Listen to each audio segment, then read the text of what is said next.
Hi, I'm Ted Radick with the Courier Sports Department. I'm here with Dave Hanneman and Michael Burwell, and we are here to talk about Week 11, the playoffs. Let's pop out that Jim Moore impersonation quickly. Once again, we're going to have to do this again. Playoffs? Don't talk about playoffs. All right, we're going to talk about playoffs anyway. I All don't right. care what Jim has to say about it. Dave? Yes. Finley High School goes on the road Friday night. They are at Dublin-Jerome. Dublin-Jerome High School, yes. It's not Dublin-Kaufman, it's Dublin-Jerome. Dublin-Jerome. I think Finley's got a good shot in this one. Dublin-Jerome, it's only their third playoff appearance. The school's only been there since 2004. When the two schools were built, the understanding was all the good football players went to Kaufman. This coach at Dublin-Jerome has been building up the program, I guess. This is their third time in the playoffs, first time in, I think, 5 years. This school kind of reminds me a lot of like Anthony Wayne, who Finley opened the season with, and then the Harrison team, suburban team, some very good athletes, very good kids, but when you get to playoffs, defense, I think, takes control, and Finley's got a very good defense. I think they're going to be in this game, and if they can ever get their offense clicking, especially the running game, I think they can win it. Okay.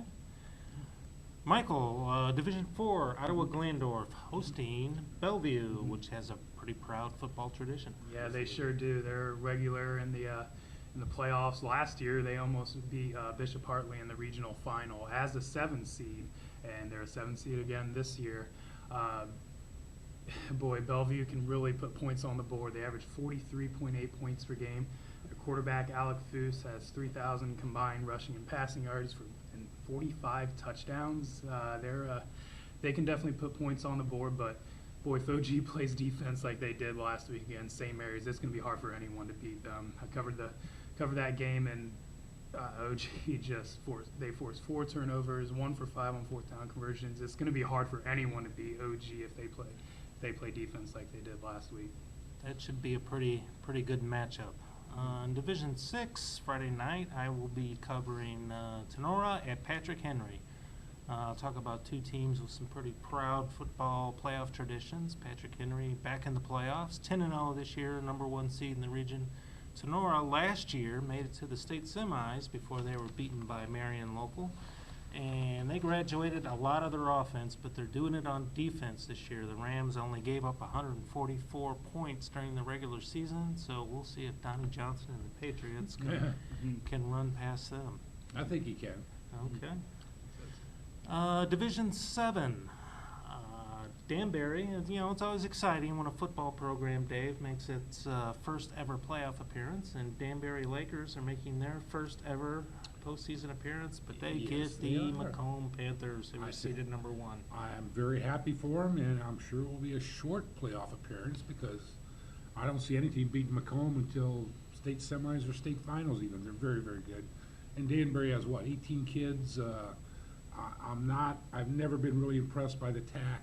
I don't think they play the quality of football a lot of the other teams. I think Macomb is just going to have this one in their pocket. Well, good. Hopefully Danbury can build something, and maybe this will be a good sign for their future. That's good. I hope so. Saturday night, I will be at Arlington as the 2nd seed Red Devils host Lucas. Lucas was beaten by Macomb in the regional semis or finals last year. Lucas has only thrown the ball 40 times this year.